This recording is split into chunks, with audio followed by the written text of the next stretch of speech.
Okay, guys, so I wanted to take a really quick second to address my number one customer question on a daily basis, and that is how I pick colors.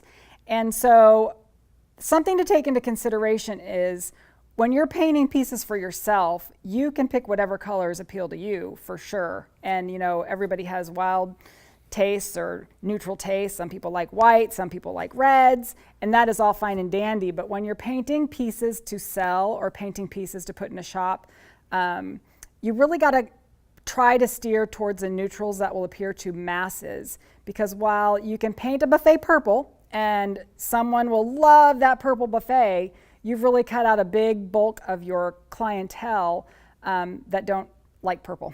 So then you'll have your clients that absolutely do not like purple. So by painting that same buffet bisque, you will appeal to 80% more clientele. So keeping into consideration that you are painting pieces for other people's homes, and the majority of the population is going to err on the side of conservative. So whites, creams, grays, black, greens, the primitive colors are very in right now.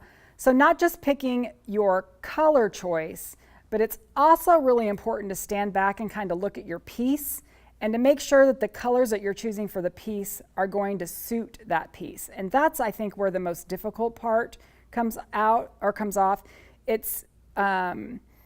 It is kind of a gift to be able to look at a piece in its original state and visualize what it looks like in your color choice. And I can do that, and I have plenty of friends that can do that, but it is kind of a learned talent, and the more painting you do, the more you get accustomed to doing that. So you can say, oh, this piece would look great green with a wood stained top, and we'll leave the hardware original brass, or oh my gosh, this could really pull off the red with the ebony glaze, or could I go a little bit more bold and do it yellow? So you will get a feel for what pieces look good in what color schemes. And the other thing is, looking at other people's work. So I love it when people are inspired by me and I see them do a piece that's similar to a piece that I have done. I find that very flattering.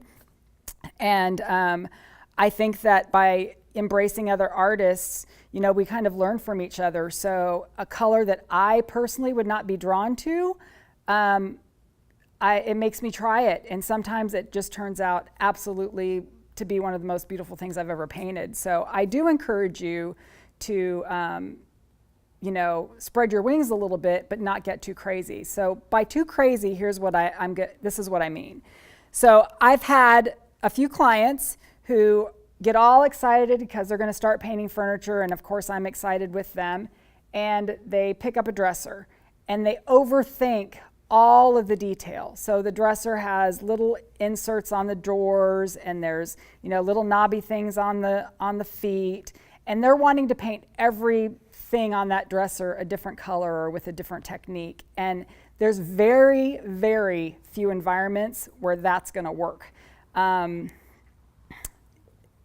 Too much detail can be too much detail, and it's overpowering. So you always should kind of err on the side of simplicity when you are working with pieces, especially when you're new, and also allowing the natural detail of the piece itself to play a role. So when you've got fluting, or you've got the knobby feet, or you've got the inset drawers, distressing that or glazing that as opposed to trying to paint, two different colors makes it a lot prettier, a lot softer, and a lot more professional looking. So I always try to steer my clients, my customers, my girls that are painting furniture to sell to really kind of err on the side of the more neutrals. So for me right now, with my paint line, the grays are absolutely